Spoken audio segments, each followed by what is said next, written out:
Hi, everybody. Let's talk about Bunkers, a cozy post apocalypse role playing game. One player, many players, it's there for you. With the whole thing, you are taking on the role of a character inside of a bunker after civilization falls. You're going to make your character. I like to kind of set it up with, what's their name? What do they look like? What's their role? We've got a few classes for them to work through. And then personal drive, fear, strength, weakness. That really helps kind of set up what your character is like to start off with. So it starts with character creation, different roles. We've got 3 stats: heart, body, and mind, to kind of help dictate how our encounters work. Some general setup guides. Need some dice, need some snacks, some drinks, an inside joke, and someone who goes first. You're going to make a map. We've got buildings that you can add to the whole thing, and you can assign them whatever kind of meaning or look you want. We've got guides on what the map could look like, fun little bunker structures. The fun part about this thing is you're working to make sure that all of your community dials are good.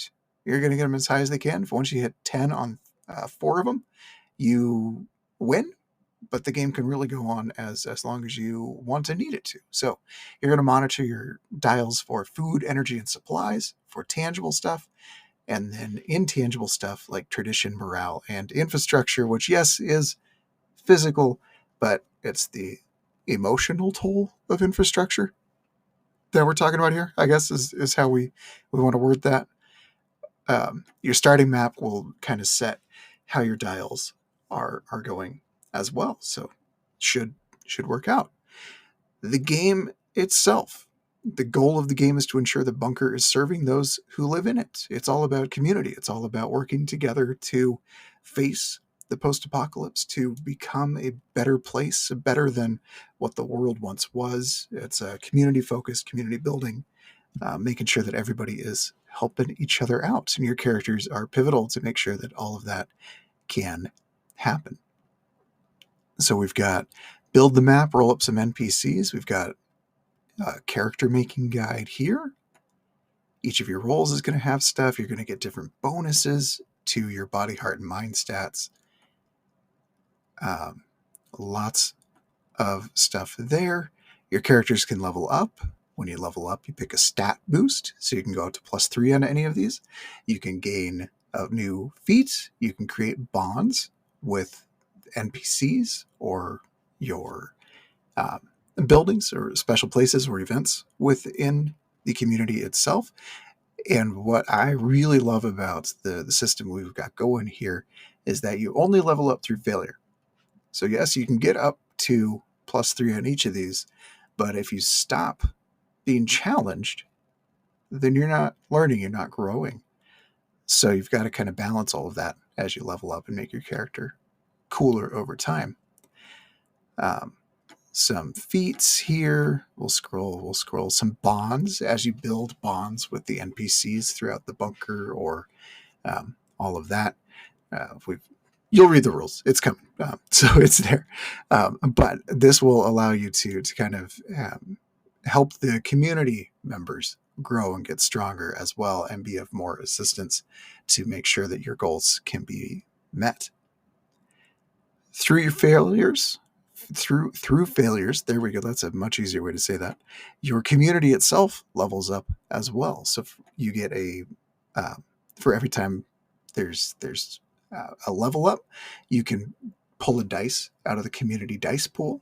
So if you ever roll a 2, you're going to say, I'm going to try to roll that again, and the community will come to your aid to make it happen. So that's pretty fun. I like it. You can use them as dial shields, and they're going to come in and help out as much as they can. Learning and growing, all that fun stuff. You gain new feats or abilities through the system as well. And you can like pause the video to kind of download this whole thing as well. So I guess that's one way to do it. But NPCs will kind of make up the rest of the thing. So we've got a whole system to roll and make. Really fun kind of active living non-player characters that you can interact with and move around the map to help save the day. Quirks, names, all of their bonuses will tie in non-player character favorite events to kind of help all of that. Just build them out, make them more real, make them easier to play. And what are they doing? What's their whole vibe? Encounters are going to be the bulk of what we do, and we're going to have, you're only rolling 1d6 on an encounter, so the most you can get on your own is a mixed success. But when you start helping each other out and getting the right bonuses in place, that's when you get into greater and greater successes. So we absolutely need to rely on NPCs, rely on other players to get the most out of the encounters. What do the encounters look like? Well, we've got wild animal encounters.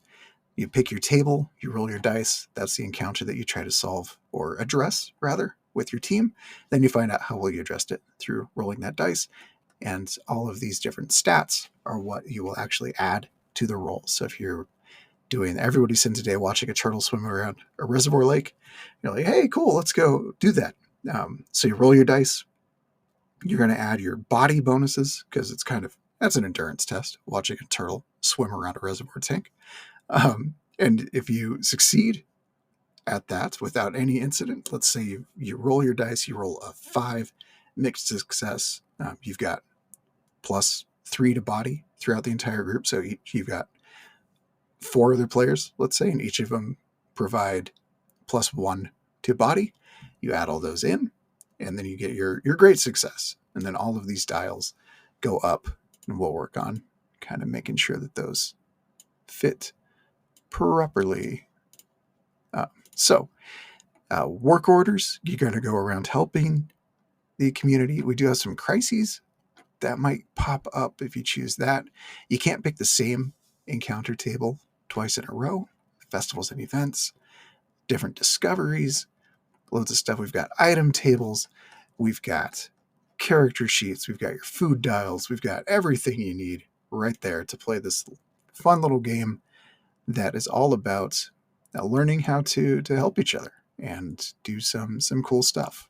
But it is also about keeping the zombies from getting into the bunker.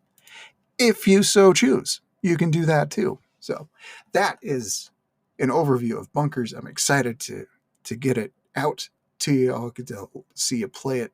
I hope you enjoy it. And this is going on 8 minutes. I can stop talking now. I hope you enjoy it. Thanks for backing. Really appreciate all the support. Please share as you can, and we'll have a nice, cozy post-apocalypse. Thanks, everybody. Bye.